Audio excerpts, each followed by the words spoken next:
ଅବା କଣ ନ କରେ ତାହାର ଏକ ଜ୍ୱଳନ୍ତ ଉଦାହରଣ ପାଲଟିଲା ଅନୁଗୁଳ ଜିଲ୍ଲାରେ। ପ୍ରେମିକର ଆତ୍ମହତ୍ୟା ପରେ ସଖୀ ସେଣ୍ଟରରେ ଝୁଲି ପଡ଼ିଲେ ନାବାଳିକା ପ୍ରେମିକା। ପ୍ରେମିକ ପରେ ଜୀବନ ହାରିଲା ପ୍ରେମିକା। ଅନୁଗୁଳ ଜିଲ୍ଲା ମୁଖ୍ୟ ଚିକିତ୍ସାଳୟରେ ଥିବା ସଖୀ ସେଣ୍ଟର ବାଥରୁମ୍ରେ ଝୁଲି ପଡ଼ିଲା ନାବାଳିକା ପ୍ରେମିକା। ଗତକାଲି ଢେଙ୍କାନାଳ ଜିଲ୍ଲା ମୋଟଙ୍ଗା ଥାନା ନିମିଧା ଗ୍ରାମ ବାଲିରତ୍ନପୁର ସାହିର ଗୌତମ ସାହୁଙ୍କ 23 ବର୍ଷୀୟ ପୁଅ ପ୍ରେମିକ ବେଣୁପାଣି ସାହୁ ଆତ୍ମହତ୍ୟା କରିଥିଲା। କିଛିଦିନ ପୂର୍ବେ ଅନୁଗୁଳ ସଦର ଥାନା ଅଞ୍ଚଳର ନାବାଳିକା ପ୍ରେମିକା ସହ ଫେରାର ହୋଇଯାଇଥିଲେ ଉଭୟ। ପୋଲିସ ତଦନ୍ତ କରି ଉଭୟଙ୍କୁ ଉଦ୍ଧାର କରିବା ପୂର୍ବରୁ ପ୍ରେମିକ ଆତ୍ମହତ୍ୟା କରିଥିଲା। ତେବେ ନାବାଳିକାକୁ ଉଦ୍ଧାର କରି ସଖୀ ସେଣ୍ଟରରେ ରଖାଯାଇଥିଲା। ଗତକାଲି ପ୍ରେମିକ ଆତ୍ମହତ୍ୟା କରିଥିବା ଜାଣିପାରିବାରୁ ବିଳମ୍ବିତ ରାତିରେ ପ୍ରେମିକା ଜୀବନ ହାରିଛି। ପ୍ରେମିକର ଆତ୍ମହତ୍ୟା ସହି ନ ପାରି ଏଭଳି କରିଥିବା କୁହାଯାଉଛି। ଏଠାରେ କଥା ଉଠୁଛି ନାବାଳକ ହେଉ ଅବା ନାବାଳିକା ଉଦ୍ଧାର ପରେ ସୁରକ୍ଷିତ ବୋଲି ସ୍ଥାନ କେଉଁଠି, ତା ସହିତ ସଖୀ ସେଣ୍ଟର କର୍ମଚାରୀ ଏବଂ ସିକ୍ୟୁରିଟି ଗାର୍ଡ ରହି କିପରି ଆତ୍ମହତ୍ୟା କଲେ ତାହା ସନ୍ଦେହ ସୃଷ୍ଟି କରିବା ସହ ଅଞ୍ଚଳବାସୀଙ୍କ ମନରେ ବଡ଼ ପ୍ରଶ୍ନବାଚୀ ସୃଷ୍ଟି କରିଛି।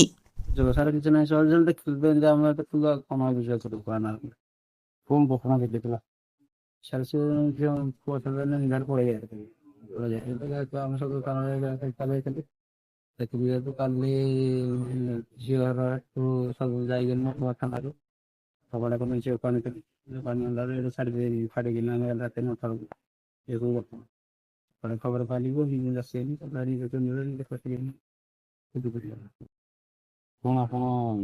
कौन कौन चाहिए सारे से निजे देखो कौन चाहिए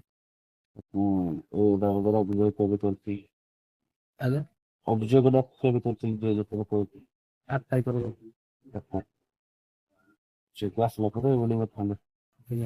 आम खबर पाइलु जे सखी सेंटर अनुगुल गोटे झीटे काली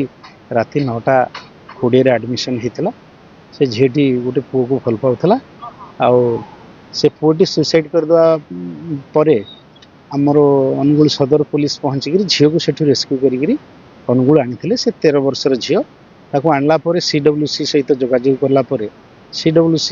एडभाइस से कौन कले ताको सखी सेंटर रे राति रखिले ता पेरेंट मध्य कोऑपरेशन कले जे याकू टे काउंसलिंग करा जाऊ किंतु कोन करा जाऊ ये गोटे डिप्रेशन को चली जाई एभली स्थिति रे ताको राति 9:20 रे सखी रे एडमिशन करा हला। से खाइबा पे जहा मना करथला ताको काउंसलर माने भलरे बुझेले से कथा हला बोले तमे आगो खाओ पानी पियो तापर कोन हेजी समाधान करिबा आ राति रे रुह सकाळ हेले जहा करियो से कथाटा बुझिगिर मध्य रुटी खाइथला काल राति रे आ सकाळ 5:20 रे से झाड़ा जिबा पे कहिबेरु ताको हेडु टॉयलेट को अलाउ कले से भीतर टॉयलेट गला टॉयलेट जो जाइजी साधारणतः 5 मिनट आसा कथा कहीं आसलानी बोली 10-12 मिनट पर माने ताको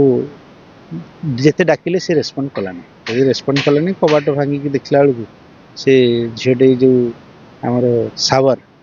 बाथरूम रे जो सावर अच्छी से सावरटा जदिबा बहुत हाइट रे लगिनी आंठुटा नई पड़ी से झुली पड़ी ये समय पुलिस खबर दबारू आज्ञा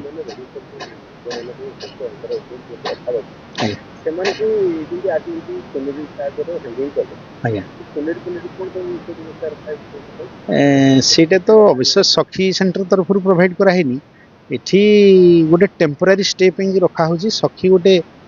डिफरेंट माने एज ग्रुप रो लोक आछंती वुमेन ऑफ डिफिकल्ट सर्कमस्टेंसेस किए अति डिप्रेशन में आछी किए मेंटली चैलेंज्ड भी आछी अनसाउंड माइंड रे आछंती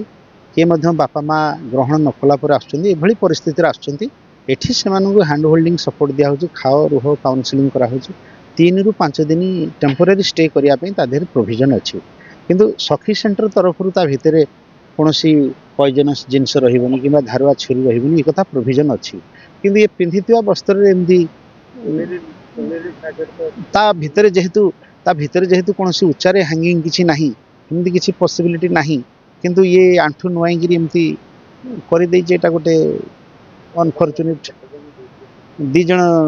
काउंसिलर 2 जन थिले आ सिक्यूरिटी जने झे पिला 3 एट तो सब वुमेन एम्प्लॉय केही नहीं से माने अवश्य तांकर रोल रे कोनोसी किछि भूल करि नाहंती 9:20 रे एडमिशन करिसेंती रजिस्टर रे मेंटेन करिसेंती तांकर CWC लेखा रखि गिरी ताकू शेल्टर दैछंती खाइबा दैछंती पानी दैछंती ता सहित मध्य कथा हैछंती से सोईची भलरे ସକାଳୁ ଉଠିଛି କହିଛି ଲାଟ୍ରିନ୍ ଯିବ ବୋଲି 5:20 ଏମିତି ଗୋଟେ କରିଛି ଏଇଟା ଗୋଟେ ଅନଫର୍ଚୁନେଟ୍ ସିଚୁଏସନ୍ ହଁ ଆଜ୍ଞା ଆଜ୍ଞା ଆସିଛି ସେ ଦିଦିଙ୍କର ହାତକୁ ଧରିକିରି ବି ଭଲରେ କଥା ହେଇଛି ଲାଷ୍ଟକୁ କଥାଟା ବୁଝିଛି ଆଉ ଯେ ଯଦି ପୁଅ ପିଲାଟା ସୁଇସାଇଡ୍ କରିଦେଇଛି ଆଉ କ'ଣ ଆମେ ଧୈର୍ଯ୍ୟ ରଖିବା ଏଠୁ କାମ କରିବା